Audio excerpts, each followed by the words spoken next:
Uh, so I decided to make a live video uh, where I share how I do analysis whether on derivatives or on currency pairs. Uh,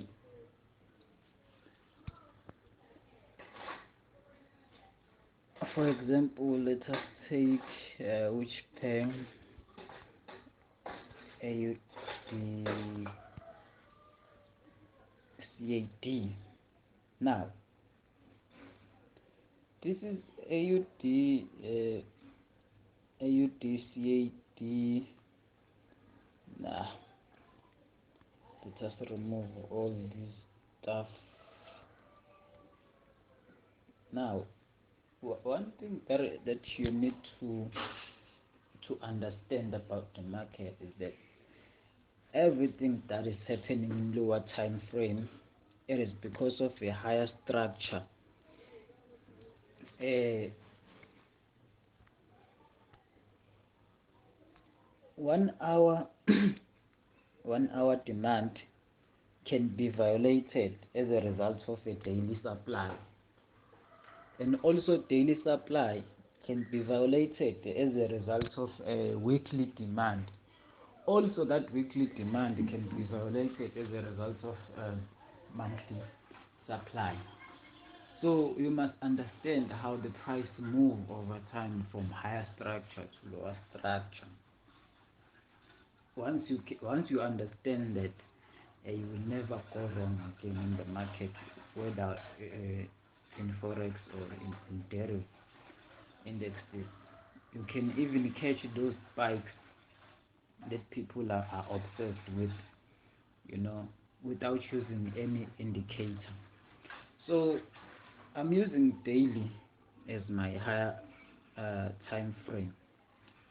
Now, uh, I wanna do a practical example.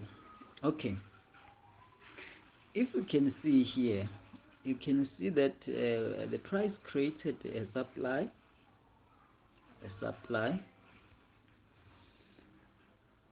and then it's left.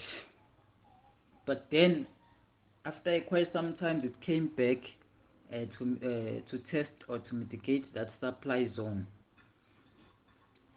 So after you have noticed that the price have tested a supply or a demand zone in higher structure, then switch to a potential lower time frame. In this case, I'm going to switch to H4 and look for a break of market structure or a change of market character. Some they call it BOS, some they call it chalk, but it doesn't matter how you call it. What matters here is understanding the market. So if you can see here, the market broke the structure right here after testing the supply. Now there comes a problem. One will say, oh, the market will go back to that order block at the top, or to that supply. Yeah, this is the very important thing that you guys must understand, that once you see that the price is efficient. What I mean by the word efficient, I mean that if the candlesticks are touching each other by weeks, it means that the price is efficient. And if there is no gap where the price do not touch each other by means of weeks or something, then you must know that the market is going to make a higher high or a lower low. There are over 60% chances of that to happen, because the price has nothing to feel. So as a result, it will challenge the imbalances that are above or below that level we want to anticipate. So you need to check if the price is efficient or not. So in this case, you can see that the price was efficient all the way down here. Now, which supply are we going to select? So this is where the efficiency is ended.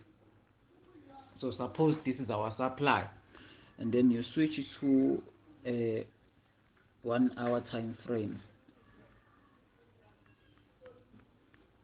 On 1 hour time frame, you also check if there are no efficiencies, so you can see that the price was efficient as well. So that is the reason why the price shot up instead of mitigating the supply and goes down. Now let us have another example where you will see what I've just said.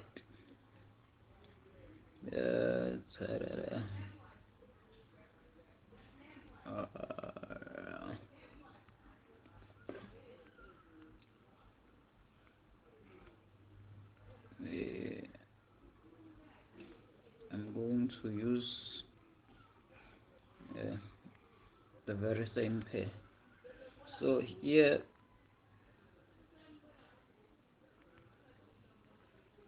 there was a flip that took place, and then we went to H4, and then we've noticed that the price broke the structure here. Now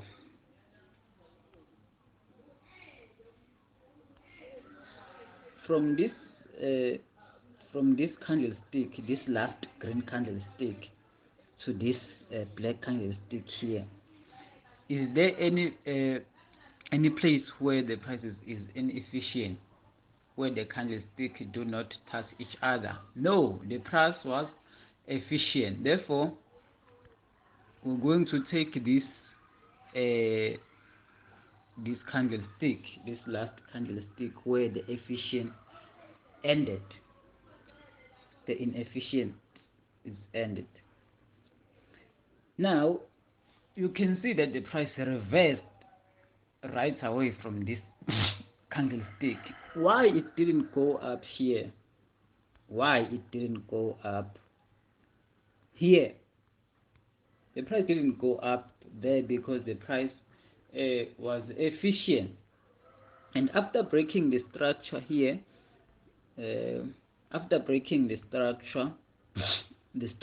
here, the price was inefficient. There was a gap between this candlestick. You can see that the wicks do not touch each other. Therefore, the price closed these inefficiencies and then mitigated the supply. The inefficiencies always confirm the supply. It validates the supply. Once there is a supply but no gap between candlesticks, just know that the supply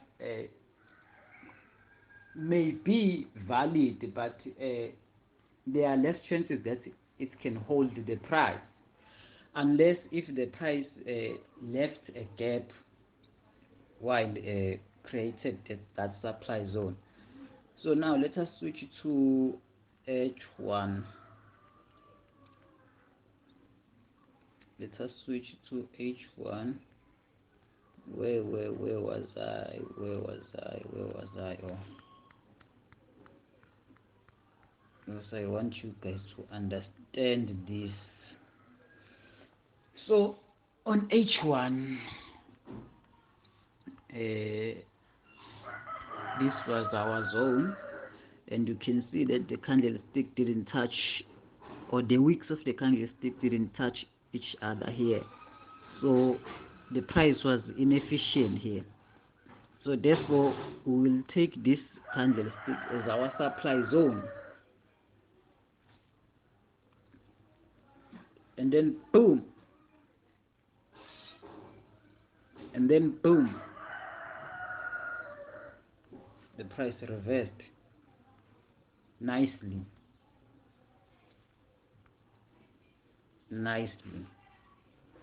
So you can see you will have made so much here.